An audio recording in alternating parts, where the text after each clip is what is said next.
আরে ফেসে গেল ভোট জেতার ঢোল। মমতা বন্দ্যোপাধ্যায় এতদিন যাদের কাঁধে ভর করে ভোট জিততেন, সেই তহা সিদ্দিকী মমতা বন্দ্যোপাধ্যায় ডান দিকে বাঁ দিকে ঘোরাঘুরি করতেন।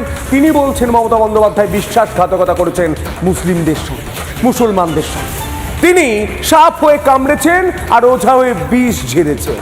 তহা সিদ্দিকী শুধু নয়, আব্বাস সিদ্দিকী একই কথা বলছেন, ইব্রাহিম সিদ্দিকী একই কথা বলছেন, গোটা পীরজাদা পরিবার এক হয়ে বলছেন মমতা বন্দ্যোপাধ্যায় বিশ্বাসঘাতকতা করেছেন। আমাদের সঙ্গে নুকুচুরি করছে দেখি যে বিজেপির সঙ্গে ভেতর উনি যোগাযোগ রেখে আমাদের সঙ্গে এই ধরনের কাজ করতে, উনি সেই যেমন সাপ হয়ে কামড়ায় আর রোজা হয়ে ঝাড়ে, সেই ধরনের উনি ব্যাপারটা বাংলার মুসলমানদের সঙ্গে করছে বলে এটা মানুষের মন্তব্য। দ্বিচারিতা করা এবং মুসলিম জাতির সঙ্গে এই দ্বিচারিতা করেছে, বিশ্বাসঘাতকতা করেছে।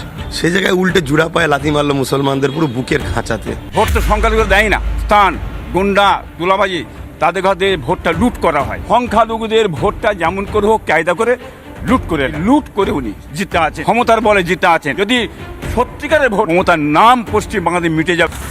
এখানেই তো শেষ নয়, বরং যার কাঁধে ভর করে তৃণমূলের দিকে ভোটটা টানতে চেয়েছিলেন মুখ্যমন্ত্রী মমতা বন্দ্যোপাধ্যায়, সেই ভরতপুরের বিধায়ক হুমায়ুন কবির, তিনিও কিন্তু পরিষ্কার আঙুল তুলছেন মমতা বন্দ্যোপাধ্যায় থেকে। 10টা মানুষ অমুসলিম খুন হয়েছে, বাংলা সরকার খুন হয়েছে কাদের দ্বারা? তৃণমূলের দ্বারাই। মুসলিম হচ্ছে মুসলিম, খুন হচ্ছে কে মুসলিম, খুন করছে কে মুসলিম, আসামি হচ্ছে কে মুসলিম, জেলে যাচ্ছে কে মুসলিম, আর ডিম খাচ্ছে দাঁড়াবো।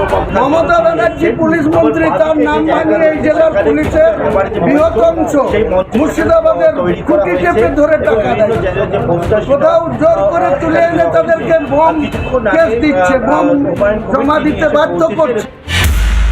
পশ্চিম বাংলায় মুখ্যমন্ত্রীকে এক্স মুখ্যমন্ত্রী করার জন্য আমি 135টা আসনে লড়াই করব। 135টা বিধানসভায় আমার পার্টি লড়াই করবে।